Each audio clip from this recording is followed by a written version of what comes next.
Hi all, നമ്മളിന്ന് നോക്കാൻ പോകുന്നത് തിരുവിതാംകൂറിൻ്റെ ചരിത്രമാണ്.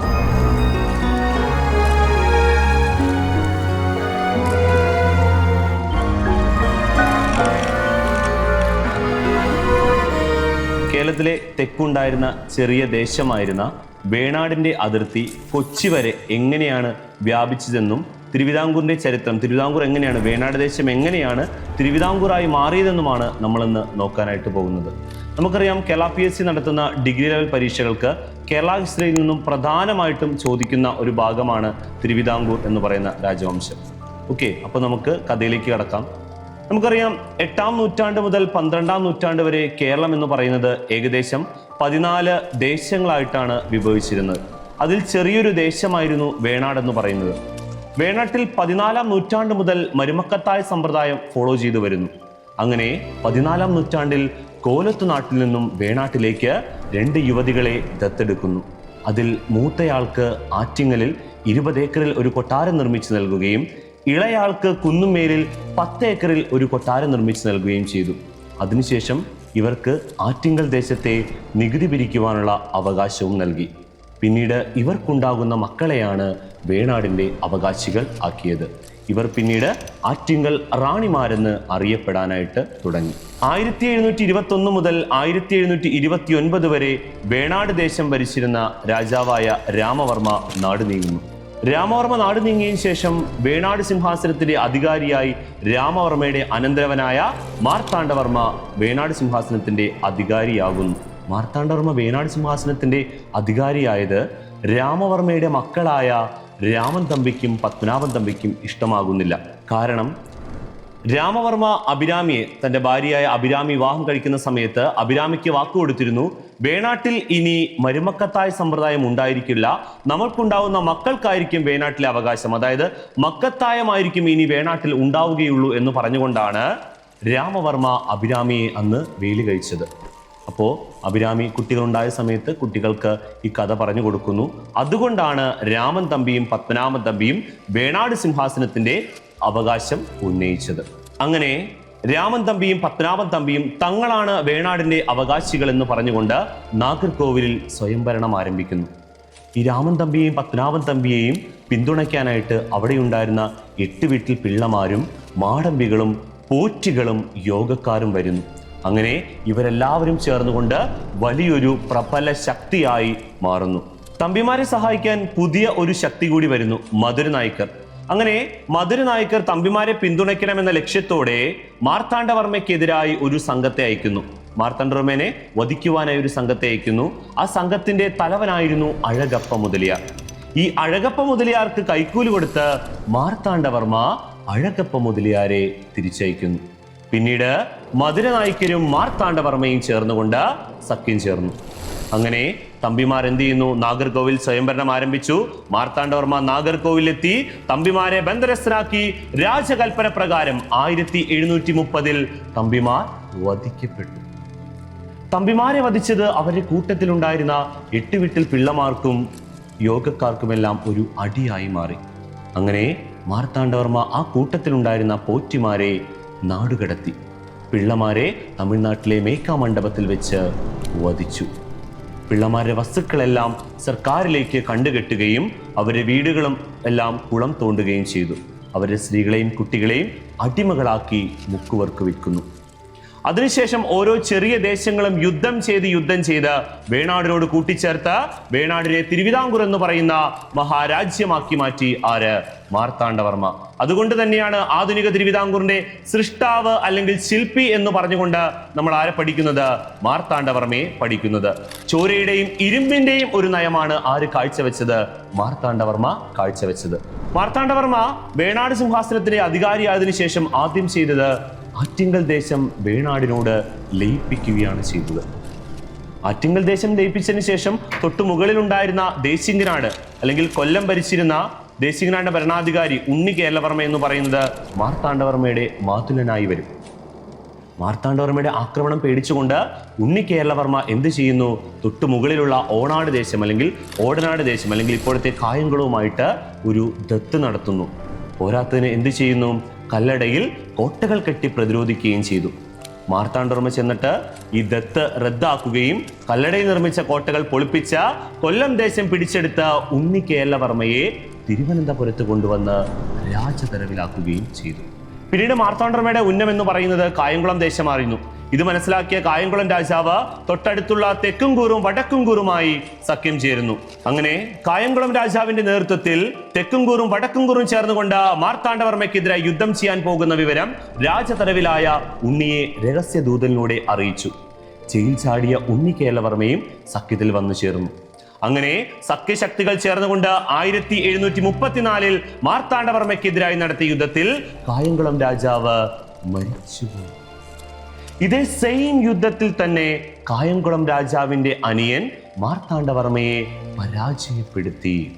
ഇവിടെ പരാജയപ്പെടുത്തി എന്നുകൊണ്ട് നമ്മൾ അർത്ഥമാക്കേണ്ടത് അടിയറവ് വെച്ചു അല്ലെങ്കിൽ കൊന്നുകളഞ്ഞു എന്നൊരു കൺസെപ്റ്റ് അല്ല വിചാരിക്കേണ്ടത്. സൈനിക ശക്തികൾ അല്ലെങ്കിൽ സൈനിക ബലം കുറഞ്ഞതുകൊണ്ട് രണ്ടുപേരും യുദ്ധത്തിൽ നിന്ന് പിന്മാറി എന്നൊരു കൺസെപ്റ്റാണ് ഇവിടെ മനസ്സിലാക്കേണ്ടത്. പിന്നീട് മാർത്താണ്ഡവർമ്മ ചെയ്തത് ഇളയെടുത്ത് സ്വരൂപം അല്ലെങ്കിൽ ഇന്നത്തെ കൊട്ടാരക്കര തൻ്റെ നിയന്ത്രണത്തിലാക്കി മാറ്റുകയാണ് ചെയ്തത്. ഓക്കെ, അങ്ങനെ കൊട്ടാരക്കരയിലെ മൂപ്പൻ ഇളയെടുത്ത് മൂപ്പൻ നാട് നീങ്ങിയതിനു ശേഷം അടുത്ത അവകാശിയായ ഇളയെടുത്ത് റാണിയെ അധികാരമേൽക്കാൻ മാർത്താണ്ഡവർമ്മ സമ്മതിച്ചില്ല. ഇളയെടുത്ത് റാണി കൊച്ചിയിൽ പോയി ഡച്ചുകാരുടെ സഹായം തേടുന്നു. അങ്ങനെ ഡച്ചുകാരുടെ സംരക്ഷണതയിൽ റാണി എന്ത് ചെയ്യുകയാണ്? ഇളയെടുത്ത് സ്വരൂപത്തിന്റെ അധികാരിയാകാൻ വരുന്നു. ഇളയെടുത്ത് സ്വരൂപത്തിന്റെ അധികാരിയാകാൻ റാണി ഡച്ചുകാരുടെ സംരക്ഷണത്തിൽ വരുന്നു. മാർത്താണ്ഡവർമ്മ റാണിയെ അധികാരമേൽക്കാൻ സമ്മതിക്കുന്നില്ല. അങ്ങനെ ഡച്ചുകാരും മാർത്താണ്ഡവർമ്മയും ചേർന്നുകൊണ്ട് ഒരു യുദ്ധം നടക്കുന്നു. 1741 ഓഗസ്റ്റ് 10. ആ യുദ്ധം അറിയപ്പെട്ട പേരായിരുന്നു കുളച്ചൽ യുദ്ധം. ശ്രദ്ധിക്കുക, ഏഷ്യയിൽ തന്നെ ആദ്യമായി ഒരു നാട്ടുരാജ്യം ഒരു യൂറോപ്യൻ ശക്തിയെ പരാജയപ്പെടുത്തിയ യുദ്ധമായിരുന്നു ഈ യുദ്ധം. ഈ യുദ്ധത്തിൽ മാർത്താണ്ഡവർമ്മ ആരെ പരാജയപ്പെടുത്തുന്നു? ഡച്ചുകാരെ പരാജയപ്പെടുത്തുകയാണ് ഉണ്ടായത്. അതാണ് ഏറ്റവും വലിയ പ്രത്യേകത എന്ന് പറയുന്നത്. അതിനുശേഷം ഡച്ചുകാർക്ക് ആ ഒരു പക ഉള്ളിലുണ്ട്. അങ്ങനെ ഡച്ചുകാർ എന്ത് ചെയ്യുന്നു? കായംകുളം രാജാവുമായി സഖ്യം ചേർന്നുകൊണ്ട് കിളിമാനൂർ ദേശം പിടിച്ചെടുക്കുന്നു. ആര്? ഡച്ചുകാർ. പിന്നീട് മാർത്താണ്ഡവർമ്മ കായംകുളം രാജാവിന്റെ കയ്യിൽ നിന്നും കിളിമാനൂർ ദേശം പിടിച്ചെടുക്കുന്നു 1742. അതിനുശേഷം കായംകുളം രാജാവും മാർത്താണ്ഡവർമ്മയും ചേർന്നുകൊണ്ട് ഒരു ഉടമ്പടി ഒപ്പുവെക്കുന്നുണ്ട്. ആ ഉടമ്പടിയാണ് മാവേലിക്കര ഉടമ്പടി. നമ്മൾ പരസ്പരം സൗഹൃദത്തിലായിരിക്കും, അങ്ങോട്ടും ഇങ്ങോട്ടും ആക്രമിക്കില്ല എന്ന് പറഞ്ഞുകൊണ്ടാണ് 1742 മാർത്താണ്ഡവർമ്മയും കായംകുളം രാജാവും ചേർന്നുകൊണ്ട് ഒപ്പുവെക്കുന്ന ഉടമ്പടി മാന്നാർ ഉടമ്പടി. ഈ ഉടമ്പടി കായംകുളം രാജാവ് തെറ്റിക്കുന്നു. കായംകുളം രാജാവ് മാർത്താണ്ഡവർമ്മയെ കയറി അറ്റാക്ക് ചെയ്യുകയാണ് ഉണ്ടായത്. അങ്ങനെ മാർത്താണ്ഡവർമ്മ കായംകുളം രാജാവുമായി യുദ്ധം നടക്കുന്നു. 1746 ഈ യുദ്ധം അറിയപ്പെട്ട പേരാണ് പുറക്കാട് യുദ്ധം. അങ്ങനെ 1746 മാർത്താണ്ഡവർമ്മയും കായംകുളം രാജാവും ചേർന്നുകൊണ്ട് പുറക്കാട് വെച്ച് നടന്ന യുദ്ധത്തിൽ കായംകുളം രാജാവ് തോറ്റുപോകുന്നു. അങ്ങനെ മാർത്താണ്ഡവർമ്മ കായംകുളം ദേശം തിരുവിതാംകൂറിനോട് കൂട്ടിച്ചേർത്തു. കായംകുളം രാജാവ് വേഷപ്രച്ഛന്നായി എങ്ങടേക്ക് പോകുന്നു? കൊച്ചിയിലേക്ക് മടങ്ങുകയാണ് ഉണ്ടായത് കുടുംബാംഗങ്ങളോടൊപ്പം. പിന്നീട് തെക്കുംകൂറും വടക്കുംകൂറും എന്ത് ചെയ്യുന്നു? തിരുവിതാംകൂറിനോട് കൂട്ടിച്ചേർക്കുന്നു. അങ്ങനെ വളരെ ചെറിയ ദേശമായിരുന്ന വേണാടിന്റെ അതിർത്തി കൊച്ചി വരെ വ്യാപിപ്പിക്കുകയുണ്ടായി. ആര്? മാർത്താണ്ഡവർമ്മ. അതുകൊണ്ട് തന്നെയാണ് നമ്മൾ ആധുനിക തിരുവിതാംകൂറിന്റെ സൃഷ്ടാവെന്ന് പറഞ്ഞുകൊണ്ട് ആരെ പഠിക്കുന്നത്? അനിഴം തിരുനാൾ മാർത്താണ്ഡവർമ്മയെ പഠിക്കുന്നത്. അങ്ങനെ മാർത്താണ്ഡവർമ്മ തിരുവിതാംകൂറിന്റെ അധികാരിയാകുന്നു. മാർത്താണ്ഡവർമ്മ തിരുവിതാംകൂറിന്റെ അധികാരിയായതിനു ശേഷം നിരവധി ഭരണപരിഷ്കാരങ്ങളാണ് അദ്ദേഹം തിരുവിതാംകൂറിൽ കാഴ്ചവെച്ചത്. പതിവ് കണക്ക് എന്ന പേരിൽ ഒരു ബഡ്ജറ്റ് സമ്പ്രദായം അവതരിപ്പിച്ചു. തിരുവിതാംകൂറിലെ ഭൂമികൾ 4 തരംതിരിച്ചു. എന്തിനു വേണ്ടിയിട്ടായിരുന്നു? പുതിയ നികുതി നയം നടപ്പിലാക്കാൻ. ദേവസ്വം, ബ്രഹ്മസം, പണ്ടാരവക, ദാനം എന്ന് പറഞ്ഞുകൊണ്ടാണ് ആ ഭൂമികളെ, തിരുവിതാംകൂറിലെ ഭൂമികളെ 4 തരംതിരിച്ചത്. ഇത് നടത്തിയത് 1739 അദ്ദേഹം തിരുവിതാംകൂറിനെ ഓരോ പകുതികളായി തിരിക്കുന്നു. പകുതികൾ എന്നാൽ ഗ്രാമങ്ങൾക്ക് സമാനമാണ്. അങ്ങനെ ഈ ഗ്രാമങ്ങൾ അല്ലെങ്കിൽ പകുതികളിൽ ഓരോ തലവനെ നിയോഗിക്കുന്നു. ആ തലവൻ അറിയപ്പെട്ട പേരായിരുന്നു പവർത്തിക്ക. ഒരു 3-4 ഗ്രാമങ്ങൾ ചേർന്ന് അല്ലെങ്കിൽ പകുതികൾ ചേർന്ന് മണ്ഡപത്തും വാതുക്കലായി മാറുന്നു. ഇന്നത്തെ താലൂക്കിന് സമാനമാണത്. ഈ മണ്ഡപത്തും വാതുക്കലിലെ തലവൻ എന്ന് പറയുന്നത് ഇന്നത്തെ തഹസിൽദാരുടെ പദവികൾ വഹിച്ചിരുന്ന കാര്യക്കാർക്ക് സമാനമായിരുന്നു. അതിനുശേഷം അദ്ദേഹം തിരുവിതാംകൂറിൽ ശുചീന്ദ്രം കൈമുക്ക് എന്ന് പറയുന്ന ശിക്ഷാരീതി ആരംഭിക്കുന്നു. എന്തായിരുന്നു ശുചീന്ദ്രം കൈമുക്ക്? വ്യഭിചാരക്കുറ്റം ഉന്നയിക്കപ്പെടുന്ന നമ്പൂതിരി സ്ത്രീകളെ വിചാരണ ചെയ്തിരുന്ന രീതിയായിരുന്നു ഏത്? ശുചീന്ദ്രം കൈമുക്ക് എന്നറിയപ്പെടുന്നത്. തിളച്ച എണ്ണയിൽ കൈമുക്കി പിടിക്കുന്ന രീതി. ഓക്കെ. അതിനുശേഷം അദ്ദേഹം തിരുവിതാംകൂറിൽ ജന്മിത്തം ഇല്ലാതാക്കുന്നു. തിരുവിതാംകൂർ രാജാവിന് വേണ്ടി മാത്രമായി അഞ്ചൽ സംവിധാനം നടപ്പിലാക്കുന്നു.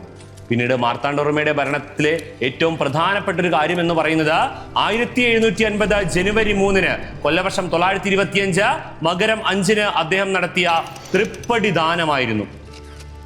നാടുകൾ വെട്ടിപ്പിടിച്ച് വിസ്തൃതമാക്കി തീർത്ത തിരുവിതാംകൂർ ദേശവും തന്റെ രാജ്യവും ചെങ്കോലും ഉടവാളും കിരീടവുമടക്കം പത്മനാഭസ്വാമിക്ക് മാർത്താണ്ഡവർമ്മ സമർപ്പിച്ച ചടങ്ങ് അറിയപ്പെട്ട പേരായിരുന്നു തൃപ്പടിദാനം. തൃപ്പടിദാനം നടത്തുന്നതിന് മുമ്പ് തന്നെ അദ്ദേഹം പത്മനാഭസ്വാമി ക്ഷേത്രത്തിലെ ഒറ്റക്കൽ മണ്ഡപവും ചീവേലിപ്പുരയും പണി കഴിപ്പിച്ചിരുന്നു. ഗണ്ഡകി നദീതടത്തിൽ നിന്ന് കൊണ്ടുവന്ന 12,008 സാളഗ്രാമങ്ങൾ കൊണ്ടാണ് പത്മനാഭസ്വാമി വിഗ്രഹം പുതുക്കി പണിതത്. അദ്ദേഹത്തിന്റെ സദസ്സിലെ പ്രധാനിരായിരുന്നു കുഞ്ചൻ നമ്പ്യാർ, രാമപുരത്ത് വാര്യർ, കൃഷ്ണശർമ്മൻ എന്നിവർ. മാർത്താണ്ഡവർമ്മ പ്രോത്സാഹിപ്പിച്ച കലാരൂപങ്ങൾ കൂത്ത്, കൂടിയാട്ടം, തുള്ളൽ, കഥകളി, പാടകം എന്നിവയായിരുന്നു.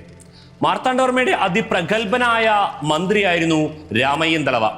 1740 അയർക്കോട്ട് നവാബിന്റെ ബന്ധുക്കളായിരുന്ന ചന്ദാ സാഹിബും ബന്ദാ സാഹിബും ചേർന്നുകൊണ്ട് നാഗർകോവിൽ, ശുചീന്ദ്രം, കോട്ടാർ എന്നീ പ്രദേശങ്ങൾ, തിരുവിതാംകൂർ പ്രദേശങ്ങൾ പിടിച്ചടക്കാനായി ശ്രമിക്കുന്നു. മാർത്താണ്ഡവർമ്മയുടെ പ്രഗത്ഭനായ മന്ത്രിയായ രാമയ്യൻ ദളവ അവർക്ക് കൈക്കൂലി കൊടുത്ത് ഈ പ്രശ്നങ്ങൾ ഒഴിവാക്കുന്നു. ഇത്രയും പ്രഗത്ഭനും അതിശക്തനുമായ മാർത്താണ്ഡവർമ്മയുടെ മന്ത്രിയായ രാമയ്യൻ ദളവ നാടുനീങ്ങി. രാമയ്യൻ ദളവ നാടുനീങ്ങിയതിനു ശേഷം മാർത്താണ്ഡവർമ്മയ്ക്ക് വിഷാദരോഗം, ഡിപ്രഷനാകുന്നു. അങ്ങനെ ഡിപ്രഷൻ അടിച്ച് 1758 തൻ്റെ 53-ാമത്തെ വയസ്സിൽ അനിഴം തിരുനാൾ മാർത്താണ്ഡവർമ്മ നാടുനീങ്ങി. ഇതായിരുന്നു അനിഴം തിരുനാൾ മാർത്താണ്ഡവർമ്മയുടെ ചരിത്രം എന്ന് പറയുന്നത്. ഇതുപോലെയുള്ള തിരുവിതാംകൂറിൻ്റെ കൂടുതൽ വിവരങ്ങളും ഡിഗ്രി ലെവൽ പരീക്ഷകൾക്ക് കേരള ഹിസ്റ്ററിയിൽ നിന്നും തിരുവിതാംകൂറിൽ നിന്ന് ചോദിക്കാൻ സാധ്യതയുള്ള ചോദ്യങ്ങളും കൂടുതൽ കാണുവാനും നമ്മുടെ ചാനൽ, എൻ്റെ ചാനൽ സബ്സ്ക്രൈബ് ചെയ്യുക. വരുന്ന ക്ലാസ്സുകളിൽ വീണ്ടും കാണാം. താങ്ക്